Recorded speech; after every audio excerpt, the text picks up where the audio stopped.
बहुत समय पहले की बात है। एक घना जंगल था जिसके बीचों बीच एक विशाल, भव्य और अजीब सा महल खड़ा था। कहते हैं यह महल किसी समय राज वैभव का प्रतीक था। इसमें राज्य का सबसे शक्तिशाली और निर्दयी राजा विक्रम सिंह रहता था। विक्रम सिंह को लोग रक्त पिपासु राजा कहते थे क्योंकि उसे शिकार का अजीब सा जुनून था। वह केवल शिकार नहीं करता था बल्कि अपने शिकार के साथ खेलता था, उनकी पीड़ा देखकर हंसता था। जंगल के हर जीव का खून उसकी तलवार पर सूख चुका था। हिरण, शेर, भालू, यहां तक कि पालतू कुत्ते भी उसकी निर्दयता से नहीं बच पाए थे। श्राप की शुरुआत एक दिन राजा ने जंगल के भीतर एक बूढ़ी साध्वी को देखा। वह साध्वी घायल हिरण को अपने आंचल से सहला रही थी। राजा ने हंसते हुए कहा, ओ दुष्टा औरत, यह जंगल मेरा है, यहाँ का हर जीव मेरा है। तेरा यह दया दिखाना मेरे आदेश के विरुद्ध है। साध्वी ने शांत स्वर में कहा, राजन, प्राण लेने से पहले एक बार प्राण देने की शक्ति को समझो। जब तक तुम केवल मारोगे तब तक तुम्हें कभी चैन नहीं मिलेगा। राजा हंसा और अपने भाले से उस घायल हिरण को वहीं भेज डाला। साध्वी की आंखों से आंसू गिरे, पर उसी क्षण उसकी आंखें लाल हो गईं। वह बोली, अरे पाषाण हृदय, तुझे अपने शिकार का इतना घमंड है तो अब देख, तेरा जीवन ही तेरे शिकारों का दंड बनेगा।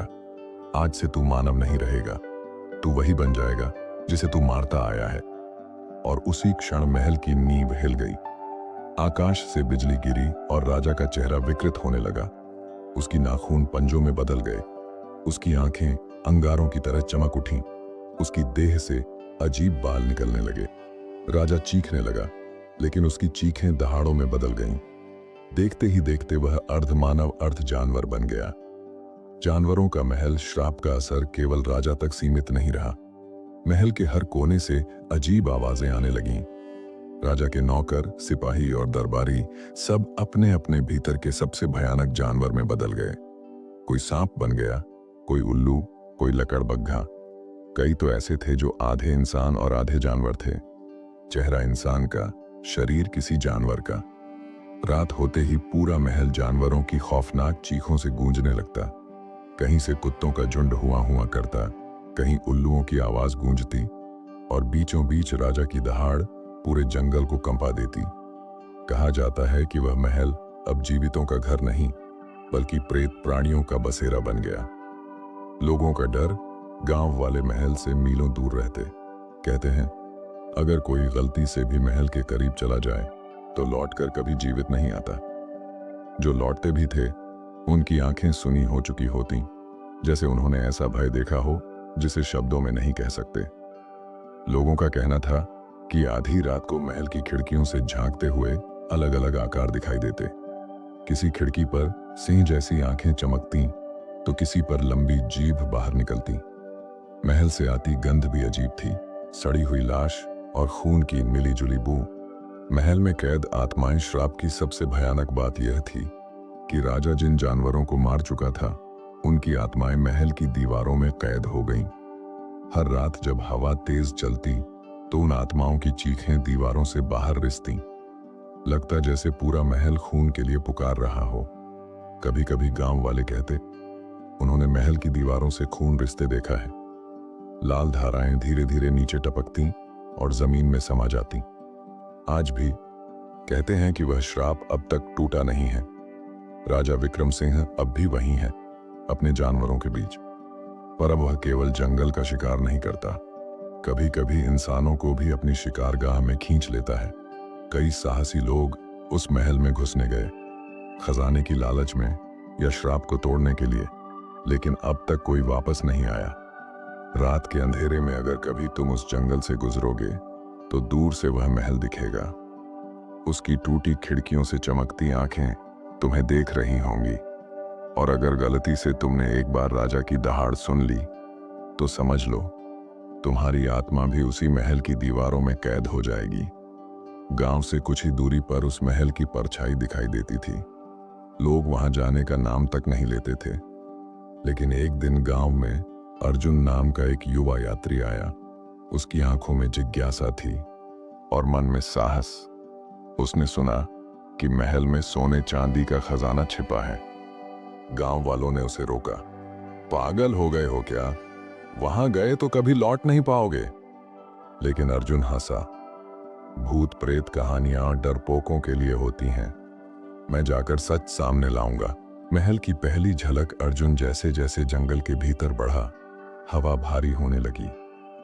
पेड़ सूखे और टेढ़े मेढ़े लग रहे थे, जैसे किसी अदृश्य शक्ति ने उन्हें मोड़ दिया हो। अचानक दूर से महल की एक टूटी मीनार दिखाई दी। महल पर काली बेलें लिपटी हुई थीं। खिड़कियों से अंदर का अंधेरा बाहर झांक रहा था। अर्जुन को ऐसा महसूस हुआ जैसे कोई उसे देख रहा हो। उसकी रीढ़ की हड्डी में सिहरन दौड़ गई। दरवाजा और पहला डर। जैसे ही अर्जुन ने महल का जंग लगा, दरवाजा धक्का देकर खोला। वह एक अजीब आवाज के साथ कर्र कर्र करके खुला। अंदर का हाल अंधेरा और बदबू से भरा हुआ था। चारों ओर टूटी मूर्तियां, जाले और हड्डियां बिखरी हुई थीं। अचानक अर्जुन को लगा जैसे उसकी एड़ी पर कुछ रेंग रहा है। उसने मशाल जलाई तो देखा वहां इंसानी खोपड़ी से लिपटा एक सांप फुफकार रहा था। सांप की आंखें लाल थीं और उसके दांत खून से सने हुए थे। अर्जुन ने हिम्मत जुटाई और आगे बढ़ गया। महल के भीतर की चीखें, जैसे जैसे वह गलियारों से गुजरा, दीवारों से चीखें सुनाई देने लगीं। हमारा खून, हमें आजाद कर, भाग जा, वरना तू भी कैद हो जाएगा। लेकिन अर्जुन ने सोचा कि यह उसकी कल्पना है। उसने आगे कदम बढ़ाए। सिंहासन कक्ष। अचानक वह एक विशाल हॉल में पहुंचा। वहां टूटा फूटा सिंहासन पड़ा था। सिंहासन पर पंजों के निशान और खून के धब्बे थे। अर्जुन ने ध्यान से देखा। सिंहासन के पास कई जानवरों की खोपड़ियां रखी थीं, जैसे किसी ने उन्हें बलि के रूप में सजाया हो। और तभी एक भारी सांसों की आवाज आई। राजा की परछाई अंधेरे से दो लाल आंखें चमकीं। धीरे धीरे एक विशाल आकृति उभरी। उसका शरीर इंसान का था, लेकिन चेहरा शेर और भेड़िए का मिला जुला। उसकी लंबी जीभ बाहर लटक रही थी और पंजे जमीन पर घिसटते हुए चिंगारियां निकाल रहे थे। वह राजा विक्रम सिंह था।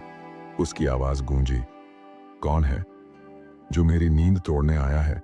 100 साल से कोई इंसान मेरी दहलीज पर नहीं आया, और अब तू आया है। अर्जुन कांप उठा, लेकिन उसने तलवार निकाल ली। मैं यहां तेरे खजाने और तेरे श्राप की सच्चाई जानने आया हूं। राजा हंस पड़ा। उसकी हंसी इतनी भयानक थी कि दीवारों से खून रिसने लगा। खजाना? हा हा हा, असली खजाना तो यह है कि तू भी अब मेरा हिस्सा बनेगा। जानवरों की भीड़। अचानक चारों ओर से दर्जनों जानवर निकल आए। आधे इंसान आधे जानवर। किसी का सिर बाघ का तो शरीर इंसान का। कोई उल्लू की आंखों के साथ इंसानी चेहरा। उनकी कराह और चीखें पूरे कक्ष में गूंज उठीं। वे सब अर्जुन को घेरने लगे।